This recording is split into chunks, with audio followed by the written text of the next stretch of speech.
Hello students, today we are going to learn the poem The Pulley.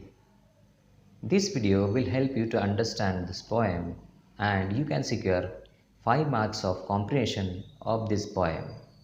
So without any further delay, let's start to this video.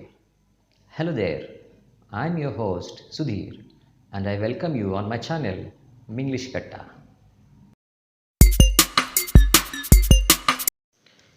About the poet George Herbert, 1593 to 1633. George Herbert was a Welsh poet, that is, he was from Wales. He was a priest by profession. He wrote religious poems with a lot of imagery and conceits. The poem exhibits a strange but two-way relationship between God and his worshippers. Though he has showered or bestowed his worshipper with all his blessings, somewhere he holds them up with a pulley drawn to be grateful to him in all our endeavor. In this poem, the poet George Herbert says that the God or the creator of human beings has blessed human beings with so many gifts, so many qualities, but also he holds few qualities back which work as a pulley, and whenever human beings are tired, so God is able to pull them towards himself with the help of those unblessed qualities. God gives so many precious gifts to the devotees, but at the same time, God also expects something in return. What does He expect? Why does He withhold? What does He expect from human beings? Why does God holds few things back towards Him?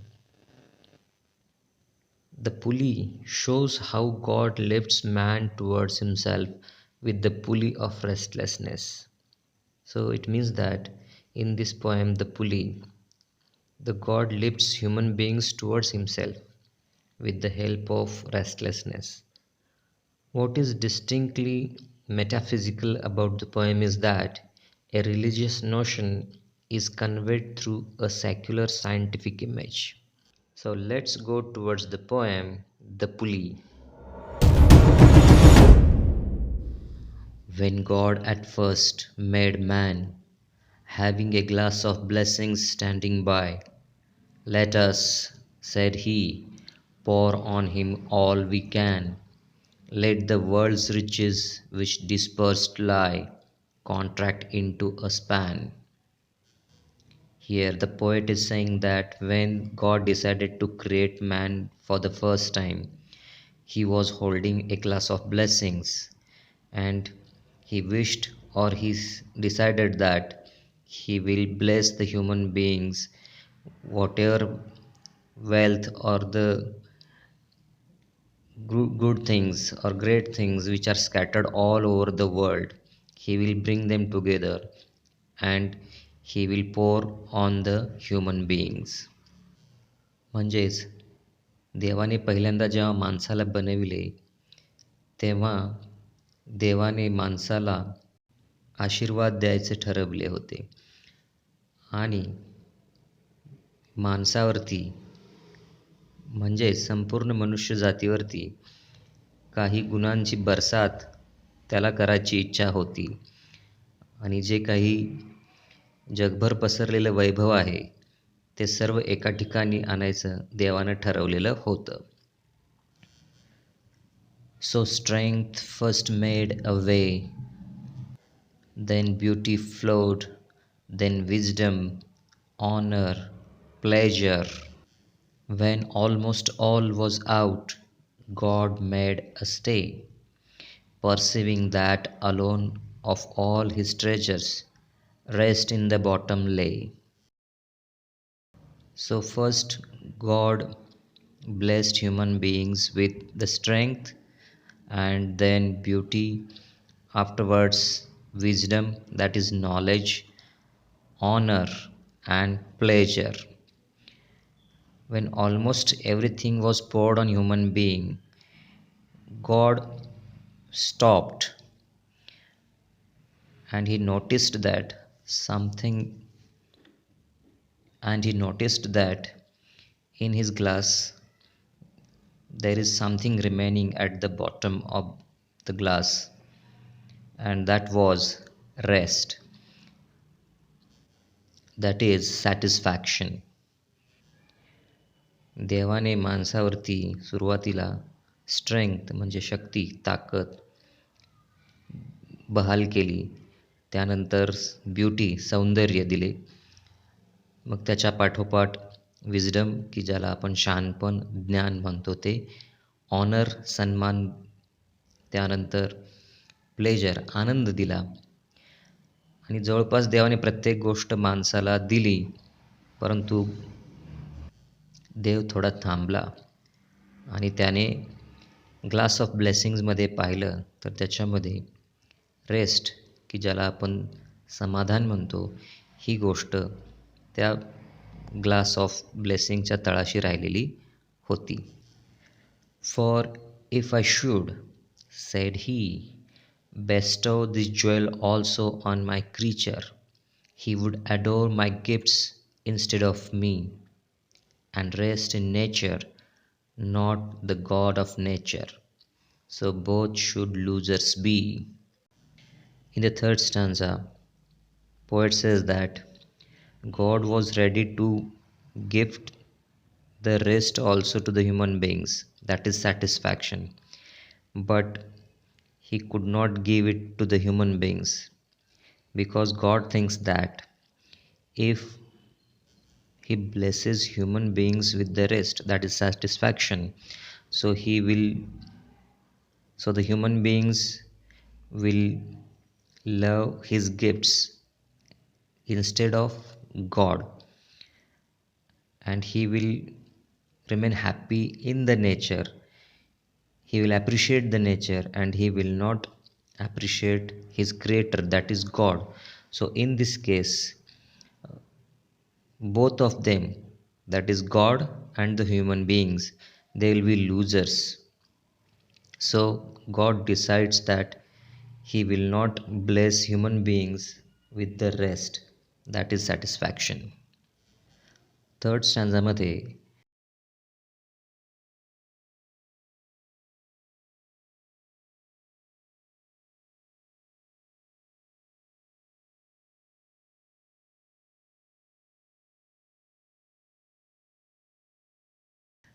देवाला म्हणजेच आपल्या निर्मात्याला, माणसाला rest म्हणजेच समाधान हा गुण द्यायची देखील इच्छा आहे, परंतु तो देणार नाही आहे.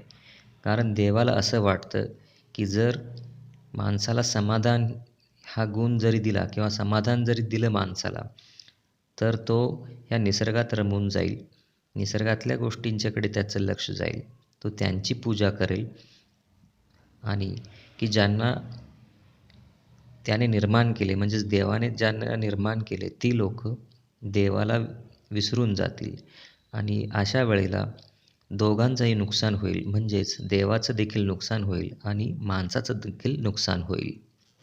Yet let him keep the rest, but keep them with repining restlessness. Let him be rich and weary, that at last, if goodness lead him not, yet weariness may toss him to my breast. So, God is definitely not going to bless human beings with rest.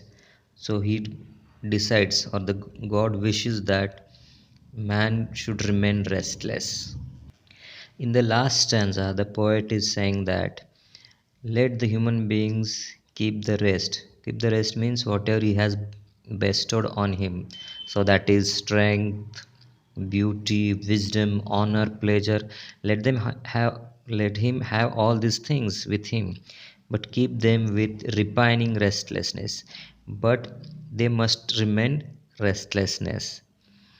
So there must not be rest for him. There must not be satisfaction. So he must be always dissatisfied. Let him be rich and weary. It means though let him become very rich person, and weary means very tired, and let him be tired, that at last in the means finally, if goodness lead him not, it means if the goodness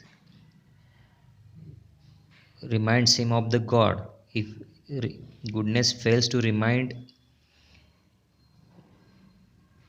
the God, yet weariness, if not goodness, but the weariness, that is tiredness, will bring him, toss him to my breast means will bring towards God.